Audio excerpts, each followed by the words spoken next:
Obviously, most people who knew of Darth Vader were terrified of him in the Star Wars galaxy, but what did they actually think about him? Where did they think he came from? What did they think his role was? This is something not commonly addressed by works in Star Wars Legends, which is what we're going to be focusing on today when it comes to the average galactic citizen, but it does come up at least a few times, both directly and in some tangential ways. Thinking about it from the perspective of someone who lives in the Star Wars universe, it makes sense that Vader's identity would have been seen as something of a compelling mystery. The galaxy had just gone through the Clone Wars, and propaganda efforts by both sides had made some of the more powerful combatants, leaders, and politicians into pretty famous public figures. The Episode 3 novelization by Matthew Stover talks about how Anakin and Obi-Wan in particular were names and figures which could inspire hope in the Republic's youth, even at the worst points in the war.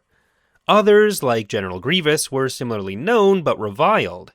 And then, relatively soon after the Clone Wars, Vader became widely known as one of the Empire's most powerful enforcers, but nobody really knew where he came from. This is one of the most powerful individuals in the galaxy, but no one really knew what he did in the Clone Wars. He just kind of came out of nowhere. In a separate video, I've covered a few of the individuals who figured out the closely guarded secret that Vader was Anakin.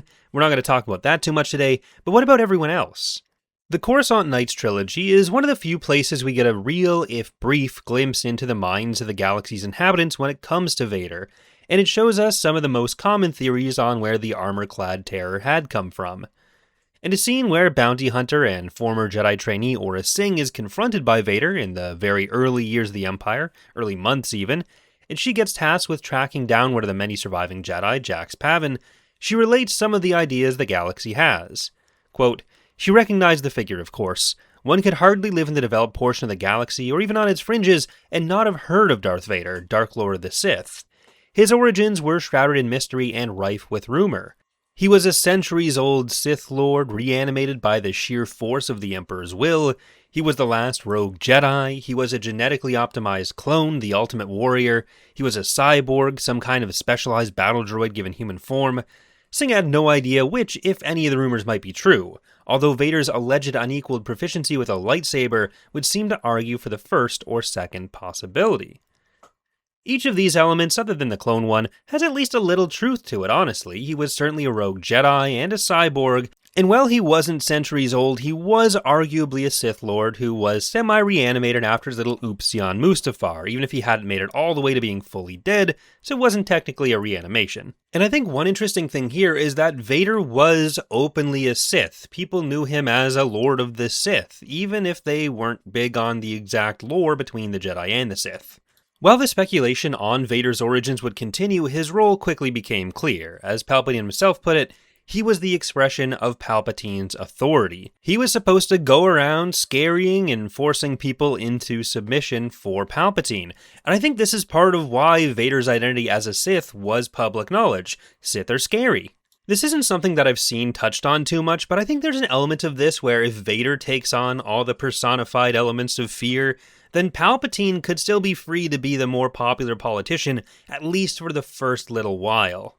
Vader's preoccupations and the parts of Imperial authority he was an expression of often kept him out of traditional politics, and he kind of became an occult attack dog for the Empire, focusing a lot on Jedi and Force tradition hunting. He was certainly a lot more concerned with the continuation of the Jedi Order than Palpatine was. Palpatine believed that the Jedi were beaten, and while hunting down the remaining Jedi was certainly a nice thing to do in your spare time, he didn't really worry that much about the Jedi as an institution, and I think that's an important element of the complaints about there being too many Jedi survivors. The biggest thing Palpatine did was destroy the organization, but that's a whole different topic. And within the Imperial hierarchy, given the fact that no one really knew who Vader was, the free reign and authority exercised by Vader was something of a sticking point.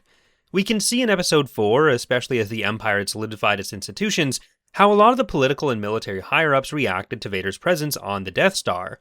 This was a specific group of Imperial leaders, though, so not a universal indicator of how Vader related to court politics. It's a particularly powerful group of individuals who felt very secure in what the Death Star meant for their own influence. But I think we still get a kind of accurate picture of him being somewhat removed from the rest of these Imperial leaders. Like we said a minute ago, Vader openly operated as a Sith while Palpatine didn't, at least in a big way. So Vader kind of became the one that was stuck with these perceptions of the hokey religions and ancient weapons on the Imperial side.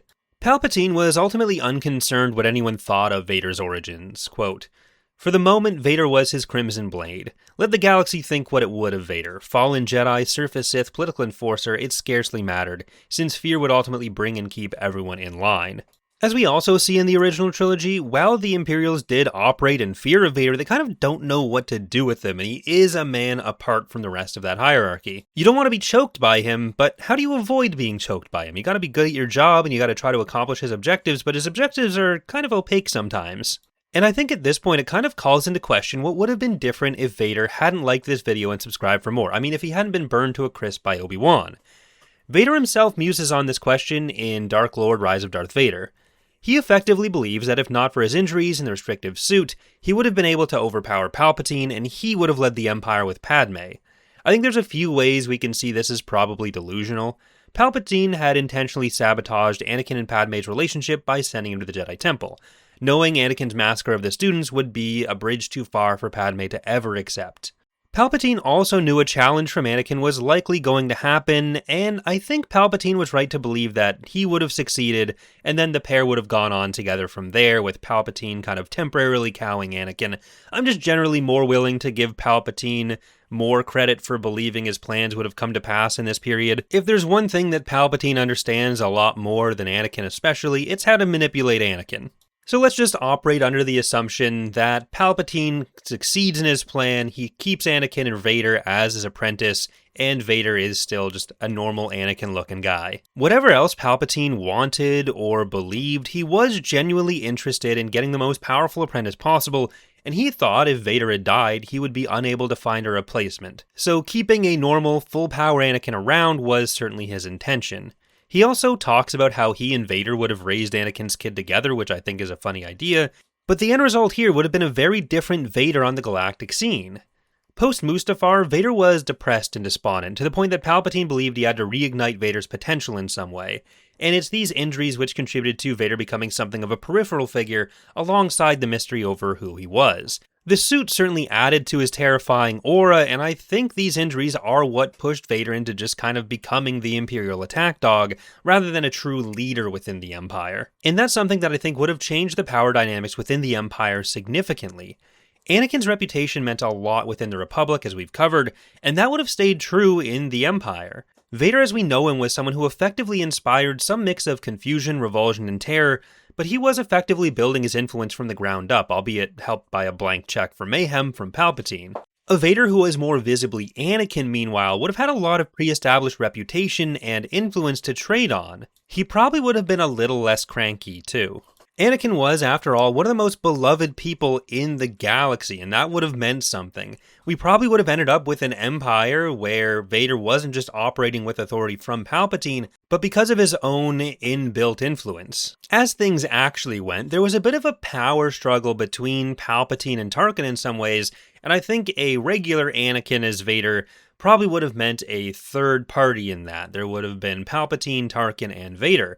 And Tarkin and Vader had a very interesting relationship where I think they were actually friends, even with the Vader we got. This is something that gets explored a lot more in the new canon, but I think a real political alliance between Tarkin and Vader would have been possible. This is all getting further into the realm of galactic conjecture, so let me know what you think in the comments. How did the galaxy see the Vader we got, and what do you think the difference would be if Vader had never been injured on Mustafar? Thanks for watching, and I hope to see you next time.